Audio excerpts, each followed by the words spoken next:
Bonjour à tous et bienvenue dans cette nouvelle vidéo de Block Unity où ici nous parlons du Bitcoin hash rate, c'est-à-dire la puissance de calcul totale qui est dédiée au minage et à la sécurisation du réseau. Alors voyons pourquoi ça compte et surtout comment l'interpréter. Donc il faut savoir que le hash rate est vraiment la vitesse à laquelle les mineurs résolvent des énigmes mathématiques pour valider des transactions. Plus le hash rate est élevé, plus il y a de mineurs actifs et surtout plus le réseau est sécurisé. Alors il s'exprime en hachage par seconde, c'est pour ça qu'on voit souvent un hash rate avec un petit h/s et on emploie forcément différentes unités de mesure selon l'ordre de grandeur. On peut parler de terahash par seconde, ou ici on parle de 1000 milliards de hash par seconde, ou encore exahash, et forcément plus l'unité est grande et plus la puissance de calcul est élevée. Et ici, comme vous le voyez, depuis la création du Bitcoin, ce taux de hachage ne fait que augmenter, donc ce hash rate augmente, ce qui nous montre qu'il y a de plus en plus d'engouement, aussi de volonté de la part d'entreprises ou de mineurs d'arriver sur le réseau pour consolider la sécurité de Bitcoin, mais surtout aussi, on va pas se mentir, pour prendre une part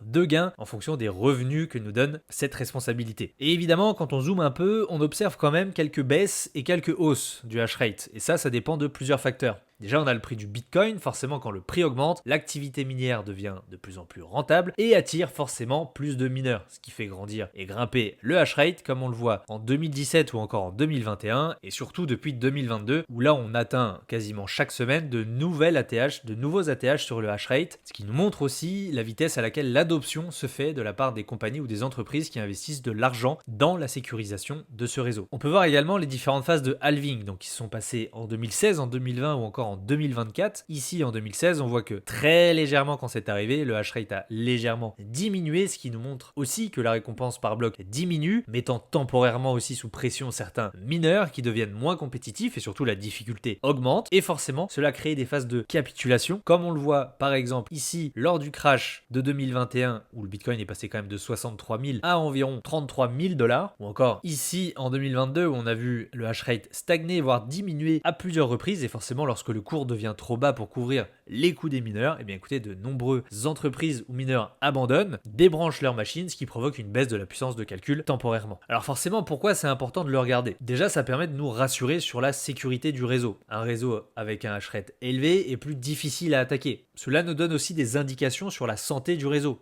Un hash rate qui est stable ou en hausse indique donc cette fameuse confiance des mineurs dans le futur du Bitcoin. À l'inverse, quand on a justement un hash rate qui chute ou qui varie sur différentes phases, comme on le voit assez courtes, c'est souvent lié à une baisse significative des prix et donc ce qui incite certains mineurs à capituler. Il y a aussi les phases de halving, comme on l'a vu un peu plus tôt, qui nous montrent un ajustement provisoire du hash rate le temps que les mineurs moins rentables se retirent ou justement potentiellement changent leur parc de machines pour redevenir plus compétitifs. Donc finalement, surveiller les variations de ce hash rate nous permet de comprendre la robustesse du réseau et surtout l'intérêt pour les mineurs d'être présents sur Bitcoin. Une baisse soudaine peut vraiment signaler une capitulation des mineurs qui se déconnectent tout simplement, ce qui peut nous aider à compléter notre analyse du marché si nous sommes plutôt proches d'un bottom de cycle ou alors lorsque la hausse continue et ne s'arrête plus, qui va refléter la solidité et surtout la confiance dans Bitcoin et même potentiellement nous indiquer que nous sommes bel et bien dans une belle phase haussière et qu'il est très rentable pour les mineurs d'être sur le réseau. Merci d'avoir regardé cette vidéo tutoriel sur Block Unity et à très bientôt.